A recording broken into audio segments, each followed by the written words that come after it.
अब एक और नए वीडियो में आपसे बात करेंगे फिर वही कानून के बारे में।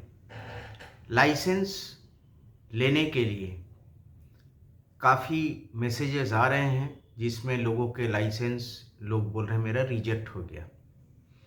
अब ये मुंह जवानी बोलने से नहीं होगा। पहली बात, आप एक चीज़ याद रखिए कि आज आप जब लाइसेंस लेने जाते हैं, एक तरफ आप और दूसरे तरफ पूरा का पूरा डिपार्टमेंट लगा हुआ है। पूरा देश जो है वो डिसआर्मामेंट करना चाहता है कि लोगों के हाथ में लाइसेंस गन नहीं रहे, जिससे शासन बढ़िया से हो सके। अब आप अगर लाइसेंस अप्लाई करते हैं, खासकर सेल्फ डिफेंस के लिए, तो हमने पिछले बार इस बारे में दूसरे वीडियो में डिस्कस किया था कि डिपार्टमेंट जो है, आर्म्स डिपार्टमेंट जो पुलिस के अंडर में होती है, वो उसको इशू नहीं करना चाहता। इसलिए नहीं करना चाहता कि इससे ये पिक्चर क्लियर होता है लोगों की आंखों के सामने में कि यहाँ सुशासन नहीं है। मतलब चोरी डकैती, किसी को मारने की धमकी वगैरह चल रही है, जो पुलिस डिपार्टमेंट के लिए एक काला अध्याय होता है। इसका आप समझते हैं तो ये जान के रखिए कि इसकी पूरी स्टैटिस्टिक्स जाती है और सरकार इस पर नज़र रखती है। अगर किसी स्टेट में ज़्यादा इस तरह का लाइसेंस इशू होता है, उस स्टेट के लॉ एंड ऑर्डर के लिए ये एक प्रश्न चिन्ह बन जाता है। इसलिए अगर आप सेल्फ डिफेंस कैटेगरी में लाइसेंस अप्लाई करते हैं और अगर आप उसका पक्का प्रमाण नहीं दे पाते हैं कि आपको किसी कारण से कोई मृत्यु भय है, आपको मारने की धमकी है, आपके अगेंस्ट में काफ़ी सारे लिटिगेशन हैं, केसेस चल रहे हैं, आप पॉलिटिकली इन्फ्लुएंस्ड हैं, या आप रोकड़ों का व्यवसाय में हैं, जैसे आप ब्याज में पैसा देते हैं, काफ़ी सारा पैसा आपको कैरी करना पड़ता है, या फिर आप सोना इस तरह का कुछ कारोबार करते हैं जिसमें आप रात को दुकान बंद करके जाते हैं और आपको लूट तराज होने का डर बना रहता है और उस इलाके में लॉ ऑर्डर का सिचुएशन ठीक नहीं है, तो इस केस में ओनली अंडर एक्सेप्शनल केसेस ही लाइसेंस ग्रांट होता है। ये नॉर्मल नहीं है। नॉर्मल से बाहर जाके ओनली एक्सेप्शन में लाइसेंस ग्रांट होता है। इसलिए सेल्फ डिफेंस कैटेगरी में लाइसेंस मिलना करीब करीब बहुत मुश्किल है, और ये उनके लिए पॉसिबल हो सकता है जो पॉलिटिकली वेल कनेक्टेड हों, डिपार्टमेंट से ऊपर से फ़ोन करा देते हों, कहीं से डिपार्टमेंट को कम से कम जवाबदारी करने के लिए नहीं रहेगा कि ये सर ऊपर से फ़ोन आया था इसलिए इशू किए तो हमारी जवाबदारी ख़त्म। अब आते हैं डेडिकेटेड स्पोर्ट्स शूटर की कैटेगरी में। इसमें पुलिस को देने में कोई दिक्कत नहीं होता है, क्योंकि आप एक शूटर हैं, आप मेडल के लिए आप कंपटीशन में भाग ले रहे हैं। जिस तरह से आप किसी और कंपटीशन में, साइकिल कंपटीशन में हो, आपको साइकिल की ज़रूरत है, आप गाड़ी के कंपटीशन में जाते हैं, गाड़ी की ज़रूरत है, तो इस तरह से ही वेपन को ट्रीट किया जाता है।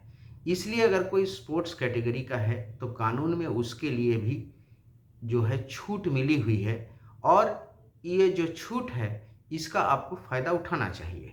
और ख़ास करके अभी इंडिया से अगर आप देखेंगे तो स्पोर्ट्स शूटर काफ़ी उभरे हैं।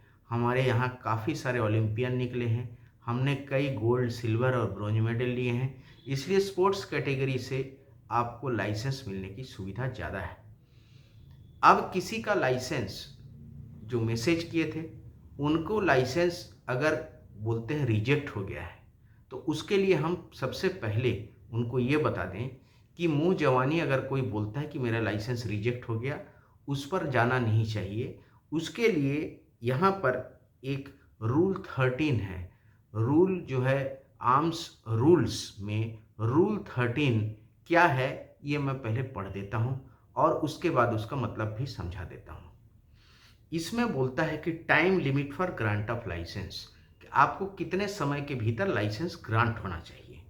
इसमें ये बोल रहा है the licensing authority after considering the application and on being satisfied that the applicant has fulfilled the eligibility condition shall grant और refuse to grant a license for permissible category of arms or ammunition specified in category 3 of schedule 1 to any person by recording in writing the reason for such grant or refusal by passing a speaking order within a period of 60 days on receipt of the police report। इसका मतलब ये हुआ कि आपका जो licence अगर cancel होता है, रिजेक्ट होता है या ग्रांट हो जाता है, ग्रांट हो गया तो लाइसेंस आपको मिल गया, बात खत्म।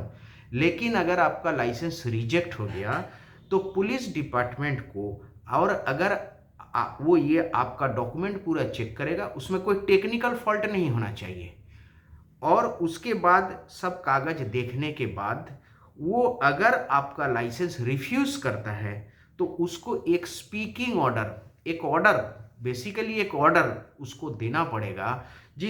और कब क्या देना पड़ेगा? इन राइटिंग में देना पड़ेगा आपको विदिन 60 डेज, 60 दिन के भीतर। कब से? जब से उसका पुलिस का वेरिफिकेशन रिपोर्ट गया है तब से, ना कि तब से जब आपने उसका एप्लीकेशन लगाया था। तो आपका अगर किसी का लाइसेंस अगर डिलेड हो रहा हो या किसी का रिफ्यूज हुआ हो या किसी को पता ही नहीं चल रहा है लाइसेंस का क्या है, तो आपका सबसे पहला काम ये है कि आपने जब अपना एप्लीकेशन लगाया था, तो एप्लीकेशन लगाने का प्रोसेस मैं फिर से बताता हूँ। आप एप्लीकेशन भरेंगे, उसमें फ़ोटो लगाएंगे, आधार कार्ड लगाएंगे, पैन कार्ड लगाएंगे, अपना शूटर आईडी जो भी है, अपना क्लब का हो या कुछ भी हो, उसको लगाएंगे। हम यहाँ सेल्फ डिफेंस कैटेगरी का बात इसलिए नहीं कर रहे हैं कि उसमें देना और नहीं देना, डिपार्टमेंट के पास काफ़ी तरह का ऐसे रहेंगे मौके कि आपको ना देने का। बोलेगा मुझे नहीं लगता है कि आपको ज़रूरत है क्योंकि यहाँ कोई खतरा नहीं है, बात खत्म हो गई। आप उसके अगेंस्ट में लड़ नहीं सकते हैं, सीधी बात। लेकिन अगर आप इस लाइसेंस को स्पोर्ट्स कैटेगरी में अप्लाई करते हैं तो आपके लिए क्लियर है कि अगर ये मुझे नहीं मिलता है तो मैं अपना किसी भी स्पोर्ट्स एक्टिविटी को नहीं कर सकता, मैं क्लब में पार्टिसिपेट नहीं कर सकता हूँ, मैं कोई कंपटीशन में जा नहीं सकता हूँ। तो आपके पास एक पुख्ता कारण दर्शाता है जो कानून आपको दे रहा है उसको एंजॉयमेंट का। तो इसमें क्या है, आपने फ़ोटो लगाया, एप्लीकेशन में पूरा भरा, आधार कार्ड दिया, पैन कार्ड दिया, अपना आईटी रिटर्न दिया 3-4 साल का, और क्लब मेंबरशिप कम से कम 2 साल का आपका होना चाहिए। और अच्छा हो कि अगर कोई कंपटीशन में आपने भाग लिया तो उसका सर्टिफिकेट जो है उसको आपने लगाया हो। अब अगर वो रिजेक्ट करता है तो रिजेक्ट करने के काफ़ी सारे कारण हो सकते हैं कि मान लीजिए उसमें 500 रुपये फीस लगता, आपने जमा नहीं किया, या हो सकता है आपका पुलिस वेरिफिकेशन नहीं आया, या पुलिस वेरिफिकेशन आया लेकिन उसमें कुछ न कुछ उन्होंने प्रश्न मार्क लगा दिया आपके जो लोकल पुलिस स्टेशन है, या फिर आपको एक पीसीसी लगाना था, पुलिस क्लियरेंस सर्टिफिकेट, जब आप एप्लीकेशन जमा कर रहे थे वो आपने नहीं लगाया, या फिर कहीं आप फोटो नहीं लगाए या फोटो का फेस क्लियर नहीं है। ऐसे काफ़ी सारे कारण हो सकते हैं आपके डॉक्यूमेंटेशन से। तो आपको जो है ये रूल 13 का सहारा लेना चाहिए। आपको डिपार्टमेंट में इमीडिएट चिट्ठी करना चाहिए कि as per rule 13 of the arms rule 2016 मैंने इस डेट में ये एप्लीकेशन लगाया था, इसके लिए मैंने फला फला डॉक्यूमेंट दिया था, एक मैंने फीस जमा किया था, उसका चालान का कॉपी ये रहा, उसके बाद मेरा जो है आधार कार्ड था इस नंबर का, उसको मैंने अटैच किया था, पैन कार्ड मैंने अटैच किया था, मेरा 3 ईयर ITR जो है इनकम टैक्स रिटर्न उसको मैंने जमा किया था, मेरा शूटिंग स्पोर्ट्स का प्रमाण पत्र ये दिया था, क्लब का वेरिफिकेशन दिया था, सब आप जमा करें। और उसके साथ आपको पहला काम करना है, ये चिट्ठी डालने से पहले अपने लोकल पुलिस स्टेशन में जाना है। पुलिस स्टेशन में अगर आपने राइटिंग में कुछ दिया हो डिपार्टमेंट को, आपका जब police verification local police station से हुआ हो, तो अगर आप राइटिंग में दिया हो तो उसका रिसिप्ट तो जरूर आप कराए होंगे कि मैं दे रहा हूँ, आप स्टैंप लगा के हमको दीजिए कि आप तब इसको लेकर के SP ऑफिस या DM ऑफिस फॉरवर्ड करेंगे। और अगर आप कुछ नहीं लिए, आप ऐसे ही चलाए, तो फॉल्ट किसका है? फॉल्ट तो आपका हुआ ना। अब आपको उस फॉल्ट को सुधारना है। कैसे सुधारना है? आपको जाना है थाना में, थाना में जा कर के जो डिस्पैच डिपार्टमेंट होता है सीधे वहाँ जाना है, वहाँ बोलना है कि इस डेट में जो है मेरे नाम से पुलिस वेरिफिकेशन के एक ऑर्डर आया था वो ऑर्डर को आपको निकलवाना है जिससे आप बात किए थे कि पुलिस वेरिफिकेशन का कोई ऑर्डर तो आपके पास आया होगा ना डीएम ऑफिस से कि फला आदमी का पुलिस वेरिफिकेशन चाहिए गन लाइसेंस के लिए, उसके अगेंस्ट में आपने कोई ना कोई रिपोर्ट तो बना के दिया होगा। तो मुझे ये बताइए कि कुछ उसमें क्या लिखा है या कुछ वो नहीं चाहिए। मुझे 2 चीज़ सिर्फ दे दीजिए, एक जो डीएम ऑफिस से आपके थाना में जो लेटर आया था ऑफिसर इंचार्ज के नाम से, उसका रेफरेंस नंबर और उसका डेट, और जो चिट्ठी आपने भेजा था उसका रेफरेंस नंबर और डेट, ये 2 चीज़ आप लीजिएगा।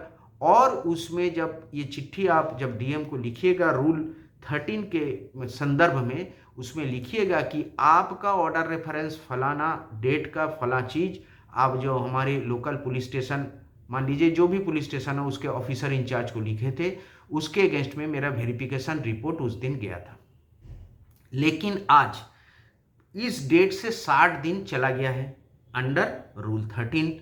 तो अगर आप इसका मेरा लाइसेंस को रिजेक्ट किए हैं या लाइसेंस को होल्ड करके बैठे हैं, मुझे कोई इत्तला नहीं दिए हैं, तो ये रूल 13 का वायलेशन हो गया है। तो मुझे इमीडिएटली ये बताइए कि मेरा लाइसेंस का क्या स्टेटस है। अगर उसका रिप्लाई में वो देता है, मान लीजिए ऐसे कई बार मैंने देखा है कि उसमें ये देता है कि अंडर प्रोसेसिंग, तो ये वो दे नहीं सकता क्योंकि 60 दिन के भीतर उसको या तो लाइसेंस देना पड़ेगा या रिजेक्ट करना पड़ेगा। अगर वो रिजेक्ट करता है तो उसको एक स्पीकिंग ऑर्डर बाध्य है देने के लिए। वो जो ऑर्डर में वो क्या लिख रहा है वो आपके लिए इंपॉर्टेंट है, ना कि उसका लाइसेंस ले लेना या रिजेक्ट कर देना। ये सबसे आपको कोई मतलब नहीं है, वो करे रिजेक्ट, लेकिन कोर्ट में जाने के लिए आपको बहुत ज़रूरी है कि उसका कारण क्या था, उसके ऑर्डर से उसको निकालना। मान लीजिए आप सब लगाए हैं, आपका सब कागज़ ठीक है, इसके बावजूद वो रिजेक्ट करेगा तो किस बेसिस पर करेगा। अगर उसका बेसिस गलत होता है आप दौड़कर हाई कोर्ट में रिट फाइल करिए, लेकिन अगर उसका बेसिस सही होता है तो आपको उसको सुधारने की ज़रूरत है। आप ऐसे तैसे कहीं भी कोर्ट में दौड़ने से होगा नहीं। आप याद रखिए एक चीज़, आपको अपना बेल्ट टाइट करके ही उतरना है।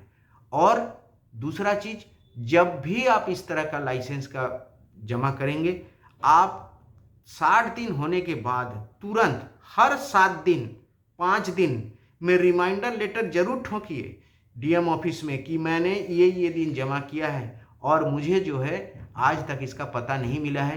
रूल 13 के हिसाब से 60 दिन होता है जो पुलिस वेरिफिकेशन के बाद या तो लाइसेंस को दिया जाए, नहीं तो उसको रिजेक्ट किया जाए। मुझे ये पता नहीं चल रहा है कि मेरा लाइसेंस हुआ या रिजेक्ट हुआ। अगर रिजेक्ट हुआ रूल 13 के हिसाब से 60 दिन के भीतर from the date of police verification, याद रखिए 60 दिन from the date of police verification, अगर नहीं होता है आप उस पर चढ़ सकते हैं। हाँ, इस मुद्दे पर भी आप जा सकते हैं। अगर आपको कोई ऑर्डर नहीं दिया, मान लीजिए तो आप चिट्ठी दिए, देने के बाद कोई ऑर्डर नहीं आया, आप 15 दिन वेट करिए। उसके बाद आप सूचना का अधिकार जो है राइट टू इन्फॉर्मेशन एक्ट 2005, उसके हिसाब से आप डीएम को आरटीआई कर सकते हैं कि उसमें यही लिखना है कि 10 रुपये का कोर्ट फीस स्टैंप लगाना है और लिखना है कि information regarding my application towards the gun licence submitted vide reference number this dated this. मैंने ये दिया था, आपके ऑफिस में जमा किया था। तो रूल 13 के हिसाब से पुलिस वेरिफिकेशन 60 दिन से ऊपर हो गया है, मुझे इसका कोई इत्तला नहीं मिला है। तो मुझे रूल 13 के हिसाब से अगर वो नहीं दिए हैं तो उसका क्या स्टेटस है, रिजेक्ट हो गया तो स्पीकिंग ऑर्डर का कॉपी मुझे दीजिए, ये आपका हक बनता है। आप इसको बड़े ध्यान से समझिए और बड़े एहतियात से काम करिए। आपका डॉक्यूमेंटेशन अच्छे से होना चाहिए, और अगर आप डॉक्यूमेंटेशन में गलती करते हैं तो फंसेंगे आप ही, क्योंकि आप एक पूरे डिपार्टमेंट, पूरे सरकार के अगेंस्ट में लड़ रहे हैं। ये लड़ाई आसान नहीं है, आपको एकदम मजबूत रहना है, पक्का रहना है, तभी आप जीत पाएंगे। हाँ, अगर आपका कोई दोस्त, कोई भतीजा, कोई मंत्री हुआ, नेता हुआ, तब हम उसकी बात नहीं करते हैं। वो ऐसा प्रिविलेज लेने वाले लोगों को हमारे वीडियो से कोई सरोकार नहीं है। धन्यवाद, हम मिलते हैं अगले वीडियो में। सब्सक्राइब जरूर करिए, लाइक भी जरूर करिए और हमारे चैनल को प्रोत्साहित भी करिए। हम देते हैं प्योर और प्रैक्टिकल नॉलेज जो आपको कहीं भी नहीं मिलेगा ऑल ओवर इंडिया।